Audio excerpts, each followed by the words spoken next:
365வது நாளிலும் எதிர்த்து போரிட்ட பாலஸ்தீனியர்கள் பல கட்ட நடவடிக்கைகளை மேற்கொண்டதாக பட்டியல் வெளியீடு. காசா மீதான இஸ்ரேலின் தாக்குதல் ஒரு ஆண்டை நிறைவு செய்யும் நிலையில் 365வது நாளாக ஆக்கிரமிப்பு படைகளை எதிர்த்து போர் செய்ததாக ஹமாஸ் இயக்கம் அறிவித்துள்ளது.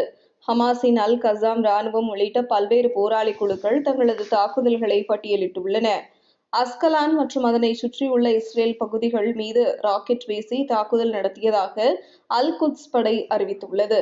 வடக்கு காசாவின் ஜபாலியாவில் பாலஸ்தீன போராளிகள் நடத்திய தாக்குதலில் ஆக்கிரமிப்பு படையின் 3 பேர் காயமடைந்துள்ளதாக ஒப்புக்கொண்டுள்ளனர். வடக்கு காசாவில் பல இடங்களில் ஆக்கிரமிப்பு படைகளை எதிர்த்து தீவிர சண்டையில் ஈடுபட்டதாக அல் கசாம் ராணுவம் தெரிவித்துள்ளது. பெய்ட் ஹனோன் பகுதியில் ஆக்கிரமிப்பு வீரரை குறிவைத்து சுட்டதாக பாலஸ்தீனிய குழுக்கள் அறிவித்துள்ளன. வடக்கு மற்றும் தெற்கு காசாவை பிரிக்கும் நெட்ரிசம் காரிடர் படைத்தளத்தை குறிவைத்து மோட்டார் ஷெல்ஸ் தாக்குதல் நடத்தப்பட்டுள்ளது. ஹமாஸை ஒடுக்குகிறோம் என கூறி அப்பாவி பெண்கள், குழந்தைகளை கொலை செய்வதை வழக்கமாக வைத்துள்ள இஸ்ரேல் அக்டோபர் 7ஆம் தேதியும் காசாவில் அதே கொடூரங்களை கட்டவிழ்த்துவிட்டது. இதனால் பாதிக்கப்பட்ட பெண்கள் கதறி அழும் காட்சிகள் உலகத்தை உலுக்குவதாக அமைந்துள்ளன.